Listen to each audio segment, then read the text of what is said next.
En pratique pour les prismes, comme elle est en ortho à gauche, elle a une ISO inférieure à 2 dioptries à droite, le prisme de départ est de 1 à droite et 2 à gauche. C'est une gauche. Et on va essayer de régler avec la MCP 3D. D'abord parce qu'elle commence à être fatiguée et en plus, on sait à peu près où on va. Donc on commence. Une dioptrie base à 125 degrés à droite. Voilà. Et on met 2 dioptries base à 30 degrés à gauche. Et on va faire la MCP 3DJ. Voilà, c'est bien. Tu remets tes mains sur ton ventre. Et je fais encore ça. Puis après on te fiche la paix. D'accord? Voilà. Tu regardes, je te descends un petit peu. Tu regardes la petite lumière. Tu laisses aller, hein. Bon, déjà, le tonus, ça n'a rien à voir. Parfait. Alors, tu sais, tu vas remettre tes bras au plafond. Voilà, comme ça.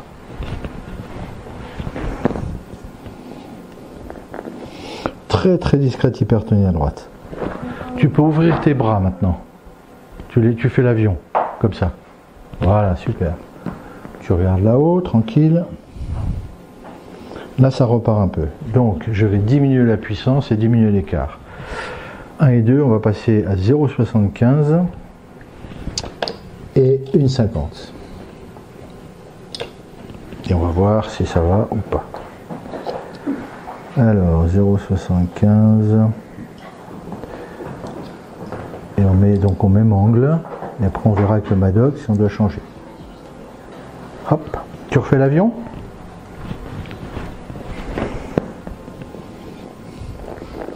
Ça, on est a priori bien à 0,25 près.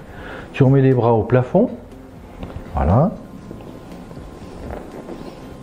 Pareil. Peut-être très légère surcorrection, mais on va voir. Voilà, tu remets tes mains sur ton ventre. Et là, tu vas me dire où est le trait rouge. Hein? Tu le vois, le trait rouge là-haut? Il est dedans, au-dessus ou en dessous? Tu as le droit de parler là. Hein? En dessous. En dessous. Donc on va changer l'axe en descendant vers 20 degrés. Et ici?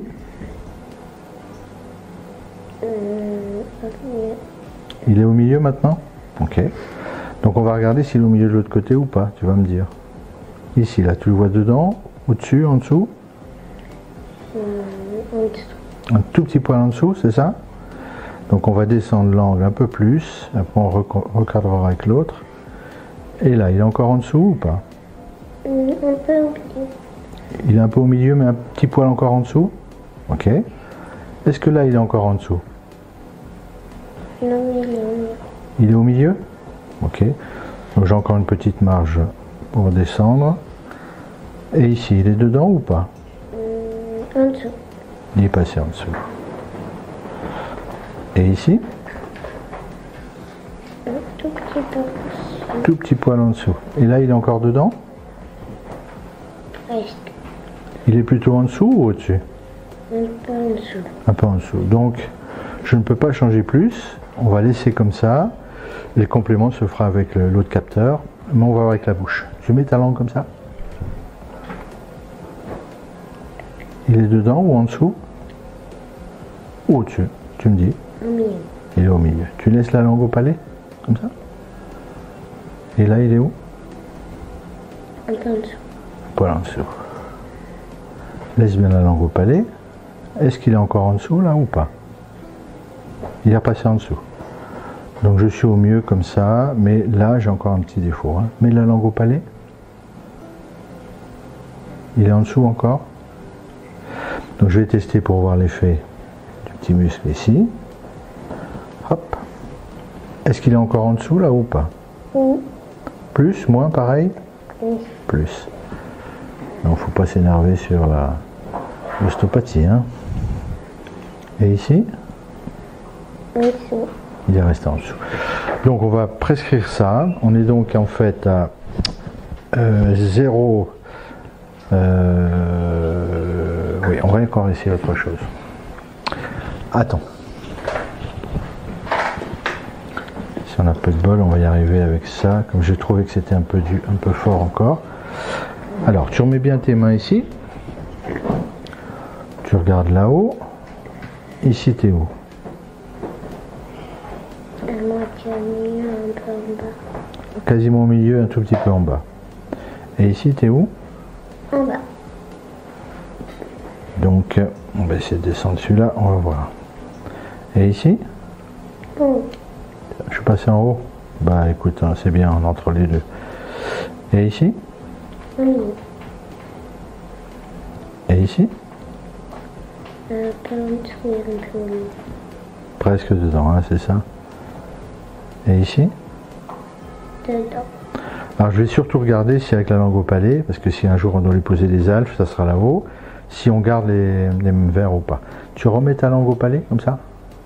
Voilà. T'es toujours dedans ou pas? Non. T'es repassé en dessous ou t'es au-dessus? Un peu au milieu et un peu en dessous. Ok. Laisse bien la langue au palais. Et là? Un tout petit peu moins. Tout petit peu en haut. Ah, on peut tricher encore un peu alors. Allez, tu remets bien la langue au palais. Ouvre bien le bec que je vois, voilà. Et là, t'es où? Un milieu. Laisse bien la langue au palais. Voilà. Et là? Un milieu. Et ben voilà, on a trouvé. Parfait. Donc elle a 0,75 en fait. On est à 135 degrés. Et puis l'autre, une dioptrie. Donc très peu d'écart. Hein. Une dioptrie à 25. Parfait.